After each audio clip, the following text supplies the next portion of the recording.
Assalamualaikum warahmatullahi wabarakatuh. Saya Fatima Azahra dari kelas XPS 2 dan rekan-rekan saya akan mewawancarai Bapak RT.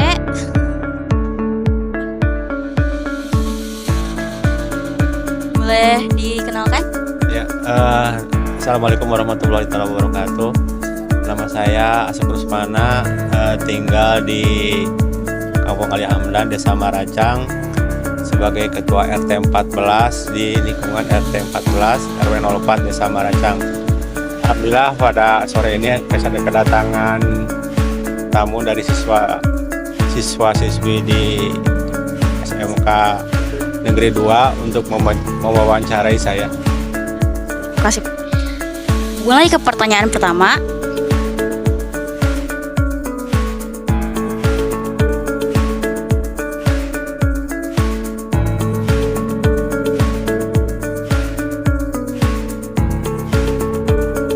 Sudah berapa lama Bapak atau Ibu tinggal di lingkungan ini? Tinggal di lingkungan RT 14 RW 04 sudah, kalau sudah menjabat ketua RT sudah hampir 10 tahun, tapi kalau tinggal di sini kurang lebih ada 30 tahun tinggal di lingkungan RT 14 RW 04. Kalau menjabat jadi RT ada 10 tahun, udah 2 periode. Bagaimana struktur organisasi RT di lingkungan ini? Struktur organisasi di lingkungan ini seperti biasa menurut organisasi yang ada. Yang pertama ada dusun. Yang pertama mungkin kepala desa, terus ada kepala dusun, ketua RW, ketua RT,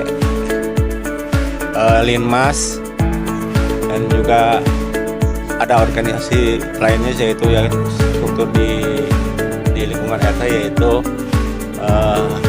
ketua RT, bendahara, sama sekretaris. Baik. Bagaimana sistem pemilihan ketua RT di lingkungan ini? Sistem pemilihan ketua RT di sini sebagaimana biasanya ada demokrasi. Soalnya kalau misalnya tidak ada demokrasi kan rakyat itu harus memilih ketua RT-nya. Jadi di lingkungan RT 14 seperti biasa ada pemilihan yang diinformasikan ke masyarakat untuk dapat memilih ketua RT-nya sebagaimana yang diinginkan oleh masyarakat, seperti mengadakan informasi bahwa di lingkungan tersebut ada pemilihan ketua RT dan RW dengan cara mengadakan pemilihan seperti biasa ke masyarakat untuk dipilih ketua RT dan RW-nya, sehingga di lingkungan tersebut ada ketua RT dan RW-nya. Kegiatan sosial apa saja yang ada di lingkungan RT? Kegiatan sosial diantaranya ada kerja bakti. Tiap 1 bulan 1 kali di sini ada kerja bakti, membersihkan lingkungan. Terus juga ada membantu posyandu. Terus juga ada membantu orang yang sakit udah repot gitu ya, dianya udah kelihatan udah tidak mampu lagi, membantu menanggulangi dia untuk bisa dirawat di rumah sakit. Apakah sistem pemilihan di wilayah Bapak sudah dapat dikatakan demokrasi? Ya, dikatakan demokrasi soalnya di sini ada sistemnya yaitu berupa kayak demokrasi yang tadi saya katakan, bahwa di sini yang pertama, kalau misalnya di RT tersebut sudah habis masa bakti RT dan RW-nya, jadi diadakan pemilihan. Jadi menginformasikan ke masyarakat bahwa di lingkungan tersebut sudah habis masa baktinya untuk ketua RT dan RW. Kemudian ke masyarakat menginformasikan bahwa siapa aja yang ingin menjadi ketua dan RT dan RW silahkan untuk mendaftarkan diri, dan di sana nanti ada dibentuk panitia yang akan memilih ketua RT dan RW-nya. Di sini sistemnya sudah demokrasi. Pertanyaan selanjutnya, Pak. Rintangan terberat selama menjabat sebagai RT itu apa, Pak? Rintangannya pasti ada ya, soalnya yang namanya jadi ketua itu pasti ada hal-hal rintangannya. Ya diantaranya ada keluhan-keluhan masyarakat, biasanya mengenai masalah pembagian BLT gitu. Biasanya masyarakat itu semuanya kepingin dapat BLT. Tapi di sisi lain kita tuh kan harus melihat mana yang harus diprioritaskan utama, mana yang tidak. Jadi yang diprioritaskan utama yaitu yang tidak mampu gitu. Nah, itu adalah mungkin rintangannya. Yang kedua mungkin rintangannya kalau misalnya masyarakat itu agak susah untuk diajak ronda atau diajak kerja bakti, itu misalnya agak susah. Itu aja mungkin rintangannya. Selanjutnya, bagaimana cara Bapak menghadapi warga yang tidak mentaati peraturan, Pak? Ya, itu kan pribadi masing-masing ya. Jadi dalam hal pendekatan ke masyarakat itu kita secara bertahap aja.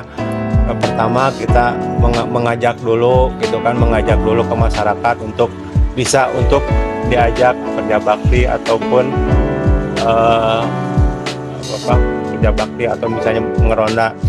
Tapi di sisi lain kadang-kadang masyarakat itu suka ada yang tidak mentaati. Jadi pendekatannya ya satu, kita terus aja mendekati dia sampai mana dia, apakah memang dia itu tidak mau, apakah memang dia itu sibuk. Jadi kalaupun misalnya sibuk, kita pun tidak akan memaksa gitu kan, tidak akan memaksa dia untuk harus melakukan itu. Kalaupun misalnya tidak sibuk, ya pendekatannya ya dicoba untuk terus mendekati masyarakat untuk bisa mengadakan kegiatan tersebut.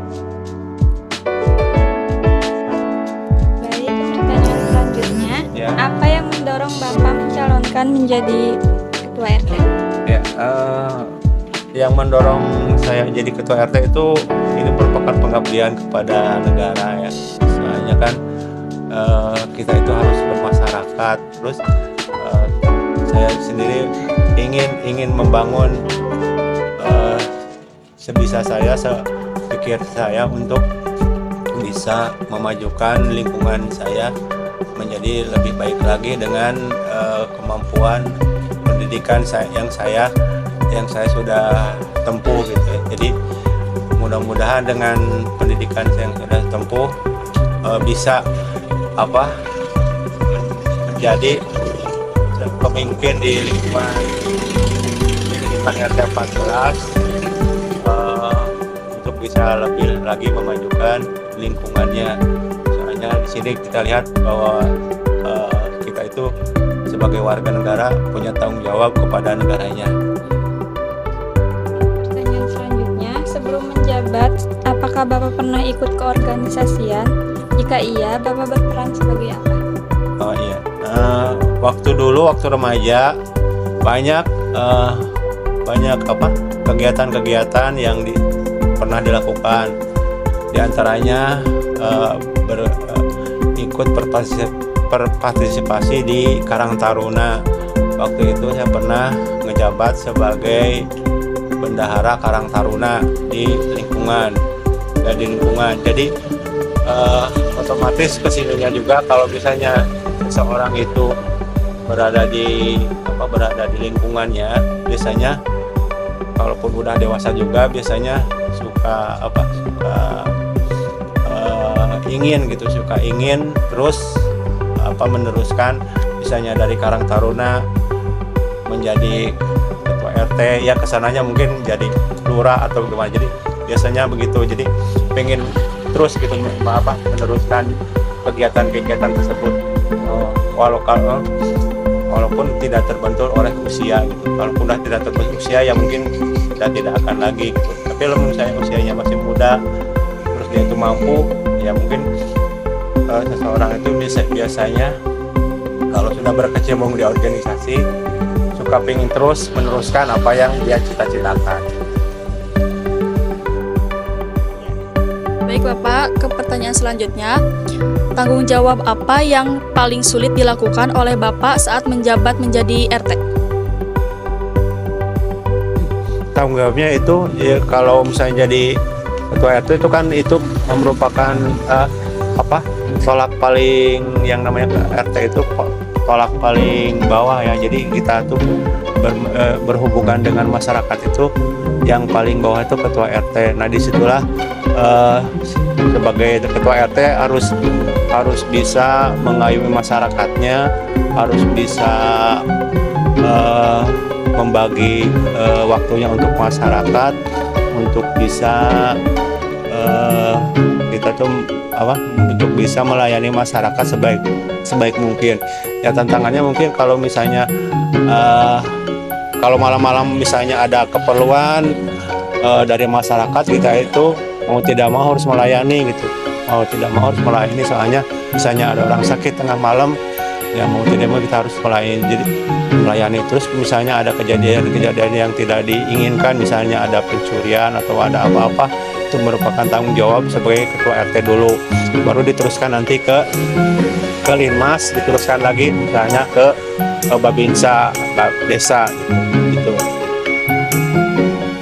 Yang selanjutnya, berapa jumlah gen alpha, gen Z, gen milenial, dan gen X? Untuk warganya di lingkungan RT 14 lumayan cukup banyak, ada sekitar 600 orang laki-laki perempuan. Gen Z-nya ada 70, gen X-nya ada 80, gen milenialnya ada 350, dan gen alpha-nya ada 100. Dan yang terakhir, macam-macam profesi atau pekerjaan yang di lingkungan ini. Untuk warganya di sini rata-rata kebanyakan pertanian. Di pertanian, ada juga di karyawan, sebagian karyawan, dan perdagangan juga, dagang yang jualan ada. Jadi kebanyakan di sini pertanian.